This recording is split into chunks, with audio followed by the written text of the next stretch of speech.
Bom, vamos começar logo aqui com o que a gente estava fazendo ali embaixo. A gente estava vendo o julgamento do Bolsonaro e de mais uma galera. Então hoje a gente já tem, inclusive, as penas, não é isso, Tramonta? As penas já saíram, nós estamos aguardando só a dosimetria, ou seja, a definição do tamanho da pena do Alexandre Ramagem. Todos os outros já saíram. E o que chama mais atenção é a primeira pena, né? 27 anos e 3 meses para Jair Bolsonaro.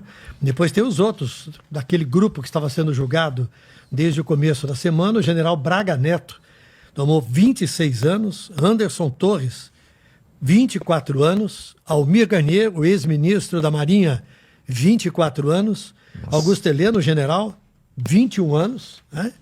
E o general Paulo Sérgio, que foi ministro da Defesa e foi ministro do Exército, tomou 19 anos, e agora está faltando a dosimetria da pena do Alexandre Ramagem, que está sendo discutida nesse momento. Isso tudo faz com que a gente tenha muitas perguntas, né? Bolsonaro vai ser preso imediatamente? Bolsonaro tem direito a recurso?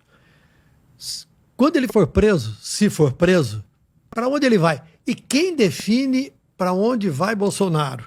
Além disso, o bolsonarismo se movimenta a partir do voto dado ontem pelo ministro Luiz Fux. E o governador Tarcísio de Freitas, que jogo ele joga?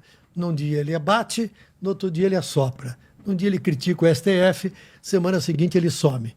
O que vai acontecer? Ele toma o lugar da família Bolsonaro? São alguns dos temas que a gente vai comentar e considerar a partir de agora. Bom, então a gente tem aí o Bolsonaro, que é o principal réu de tudo isso que está acontecendo, condenado de fato a 27 anos e 3 meses. Então a gente tem uma divisão nessa pena, não é? O que isso quer dizer? Que tem parte é detenção, parte é reclusão. Na verdade, a maior parte, assim, muito mais tempo de reclusão do que de detenção. A principal diferença disso é que a detenção é chilindró, não é? E a reclusão seria, em termos mundanos, uma prisão domiciliar? Eu acho difícil. Boa noite, Igor. Primeiro, obrigado pelo convite para estar aqui com vocês. O ministro Alexandre de Moraes criou ali uma ferramenta diferente ao estabelecer a prisão domiciliar para Bolsonaro antes de estabelecer uma prisão preventiva ou temporária ou cumprir uma sentença. Tá. Então ele abriu uma exceção. Ele colocou o ex-presidente em prisão domiciliar antes de cumpridos esses pressupostos, inclusive antes do julgamento. Então, o que se espera da execução da pena, depois do trânsito em julgado, que o Tramontina disse agora, tem o famoso trânsito em julgado, né, que é um processo que pode demorar até 2 meses, que ainda tem recursos mais protelatórios, mas tem recursos cabíveis, os embargos de declaração e tal. Acho que vem acontecendo de julho para cá, principalmente depois das sanções impostas pelo presidente Trump ao ministro Alexandre de Moraes.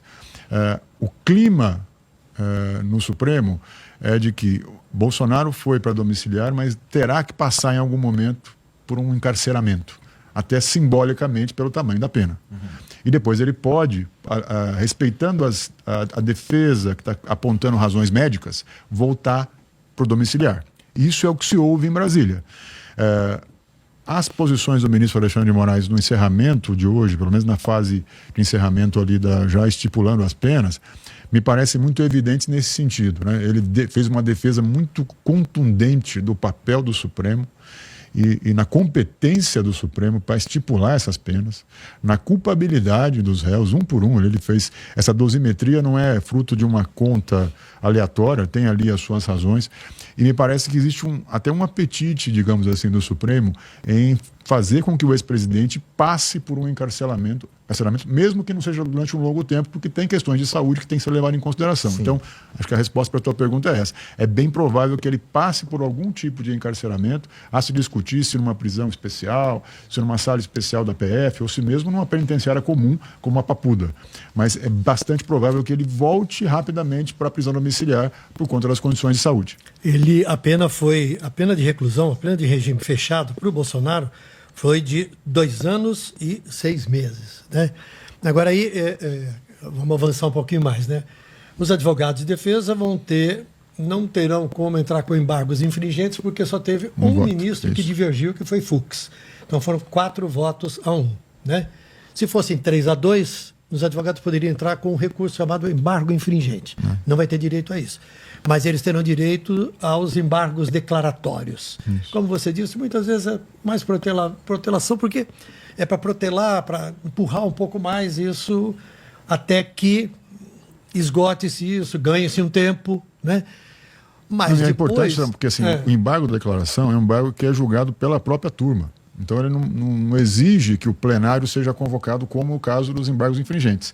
Então são questões resolvidas pelos ministros que já votaram. Já estamos resolvidas. Exatamente. Né? Agora, o cumprimento da pena, existem 3 alternativas que se fala muito em Brasília. E são as seguintes. O Bolsonaro poderia ir para a Superintendência da Polícia Federal em Brasília, que já preparou uma cela especial, tem uma sala improvisada com banheiro, cama, mesa e TV. É semelhante ao espaço que foi ocupado pelo Lula na Polícia Federal em Curitiba, quando ele cumpriu 580 dias de prisão. Né? Então, uma alternativa seria essa, Superintendência da Polícia Federal em Brasília. A outra alternativa seria a Papuda, o Centro Penitenciário, presídio, e isso é o que causa pânico ao Bolsonaro e à família Bolsonaro, porque ele não sabe como é que ele seria recebido, que condições ele teria de viver dentro de uma cadeia.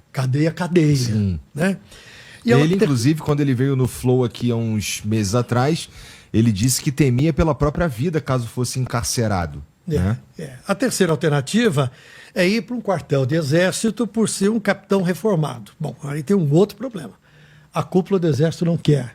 A cúpula do Exército quer distância com esse negócio, com tudo isso que aconteceu, e espera todo o final desta questão, deste julgamento do Supremo, para tomar suas medidas em relação aos seus subordinados, generais e tudo mais. Bom, o Exército não quer o Bolsonaro lá. E o Exército diz que a cúpula militar teme também não só a aproximação do Bolsonaro, como um problema que cairia no colo dele se ele tivesse que hospedar o Bolsonaro, como também teme que, eventualmente, possam haver manifestações de rua diante, novamente, de quartéis ou do lugar onde, eventualmente, o Bolsonaro estaria recolhido. E provavelmente haverá, como houve com o Lula, né? Teve um acampamento permanente. Né? A defesa vai entrar com pedido de prisão domiciliar, baseado no ataque que ele sofreu a facadas e baseado no problema que ele tem de soluços e vômito, que causa problema que causa mal-estar, causa algumas vezes ele tem que ir para o hospital. Então a defesa vai insistir no cumprimento da pena sempre em domicílio. Agora, aí fica uma pergunta, você sabe quem que define para onde vai Bolsonaro? Quem que define? Alexandre de Moraes. E Alexandre de Moraes parece bastante inclinado, como o Fábio falou, a que ele cumpra algum tempo de encarceramento para valer, como você disse, por conta do tamanho da pena, que esse seria simbólico. Também, eu concordo, eu acho que sim, acho que tem uma expectativa do ministro em dar alguns sinais com essa medida, mas o Alexandre de Moraes, o ministro Alexandre de Moraes também, ele é muito estratégico, ele é muito frio. Então eu tendo a acreditar que ele não vai incorrer em algum erro de elevar demais a temperatura se ele sentir que existe uma condição de saúde, por exemplo, do ex-presidente. Né? E estabelecer alguns critérios de isonomia com o ex-presidente Lula. Porque isso vai ser questionado agora. Esse fla-flu político, ele está, como eu disse aqui para o Tramontina antes, né? É um jogo que termina, mas não acaba. Né? Assim, tem uma prorrogação aí em curso. E na arena política, sobretudo no Congresso Nacional, esse debate está instalado agora. Então, quando o ministro Alexandre de Moraes, que é de fato relator, julgador, né, e também foi vítima nesse processo, ele estipula a pena, estipula as condições de execução da pena, ele precisa se proteger para não ser acusado de não ter ali pesado demais na mão por esse instinto de punitivo.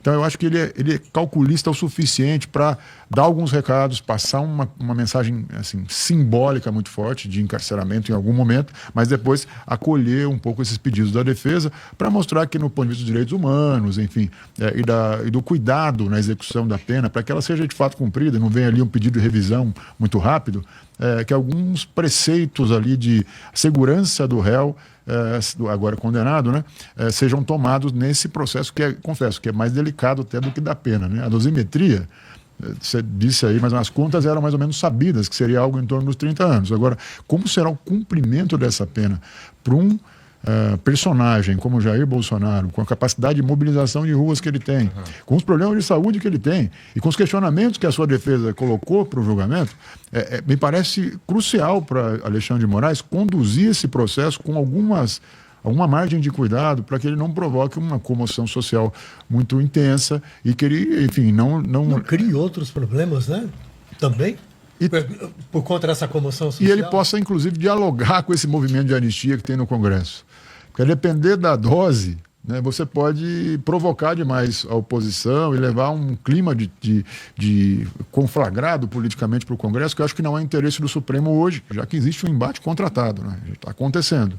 Mas eu vejo o ministro Alexandre com algum calculista a ponto de definir ali alguns parâmetros para esse cumprimento de pena que não seja de aumentar a tensão social. Acho que você está certo, porque nesse sentido até me parece que ele já adota isso à medida em que a gente considera que, se a gente considerar que o Bolsonaro poderia ser condenado a uma pena de até 43 anos. Sim. E aí, quando você olha aqui a pena definida pelo Alexandre de Moraes, ele inclusive leva em consideração a idade e algumas condições que ele acha que fariam com que o réu tivesse direito a uma pena menor. Então, se ele poderia dar 43 anos, condenar Bolsonaro a 43, a condenação de 27 foi bem menor. Exato. Bem menor, inclusive, que a dos 30. Exato. Que muitos diziam, esse era um número mágico, né? Era Dos um número 30. mágico, né? Então foi de 27 anos e 3 meses, ou seja, como estrategista que realmente ele talvez ele já esteja fazendo este jogo, né? Mas também, lá atrás, quando o governo americano aplicou nele a lei Magnitsky, né, quem conhece Alexandre de Moraes dizia, olha, quando provocado, o Xandão dobra a aposta, porque é o estilo dele. Ele é um estilo trator de enfrentar as questões que são colocadas diante dele. E ele não vai arredar pé, ele não vai tirar o pé do acelerador. Mas tem uma questão importante que é assim, o ministro Alexandre de Moraes, ele começa a enfrentar algum tipo de questionamento interno no Supremo. Já isso antes do julgamento até. E o voto do ministro Fux, eu acho que traz à tona para o Brasil, e com argumentos, inclusive, que são os mesmos argumentos da oposição e dos aliados de Bolsonaro, ele traz para o debate público algumas questões. Será que a competência é correta? Aí está vendo um ministro que é talvez ali o juiz com mais experiência, mais tempo de carreira como magistrado, talvez no Supremo, seja o Fux, pelo trânsito que ele teve em tribunais e tal. O único juiz ali resolve fazer ponderações sobre a competência. Será que tem algum tipo de abuso? Esse questionamento, ele passa a cair na boca das pessoas. Vira assunto da mesa de bar. O voto do ministro Fux, ele não foi relevante para o julgamento, concordo. Ele não impactou em nada o julgamento. Sim. Mas ele planta ali algumas sementes que podem germinar no ponto de vista de contestação dessa autoridade no ministro Alexandre de Moraes. E eu acho que, até por isso, por ele estar ciente desse risco, ele precisa operar dentro do Supremo com um pouco mais de segurança e até um pouco mais de prudência, sob o risco dele ver essa autoridade dele questionada já nos próximos meses. Ele tem ainda um processo de execução de pena, de trânsito em julgado para cumprir, que eu acho que ele vai tocar ali na ponta dos dedos.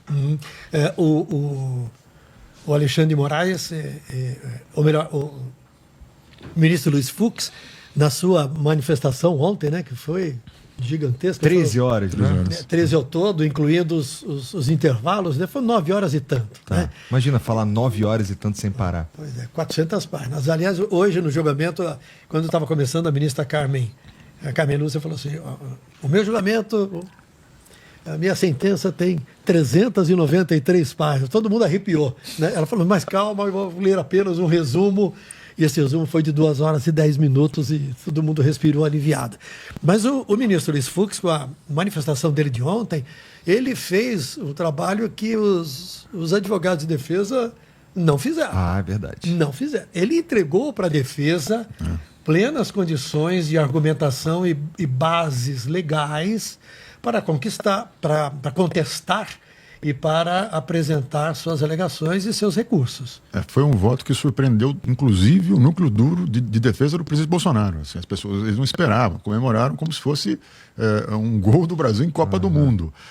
Porque havia uma expectativa de que o ministro Fux fosse trazer algumas divergências pontuais com o voto do ministro Alexandre de Moraes, do relator. Ele, inclusive, anunciou isso no primeiro dia, terça-feira. Eu estou adiantando que eu vou discordar das preliminares. Mas quando ele fala isso, já era previsível que ele fosse trazer algum ponto. Agora, o que não era previsto por ninguém era ele trazer na abertura do seu voto já uma afirmação. O Supremo não é competente para julgar essa turma.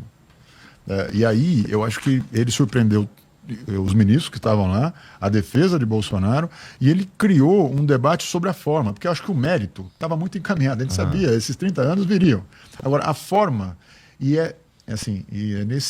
são nesses detalhes que residem as hipóteses de revisão posterior. A argumentação dele foi sempre em cima da incompetência do STF para julgar o caso, foi em cima do fato de que a ação deveria ser analisada pelo plenário e não pela turma, que são 5 juízes e não 11, são 5 ministros, e ele reafirmou, concordando com as defesas, de que as defesas enfrentaram obstáculos para realizar o seu trabalho. Né? Inclusive hoje, tempo para poder ler todo o processo. 80 tera de documento, tá bom? Muita coisa. Tá bom? Mas o ministro Alexandre de Moraes lembrou hoje o seguinte, né? Mas peraí, nós estamos falando de um advogadozinho que vai defender um réu. Nós estamos falando de grandes escritórios de advocacia, e com muitos advogados envolvidos na mesma causa. Então, o Alexandre de Moraes se defendeu nesse aspecto, dizendo o seguinte: por favor, tá bom, o material era grande, mas foram cumpridos os prazos e as pessoas que tiveram acesso ao material eram muitas.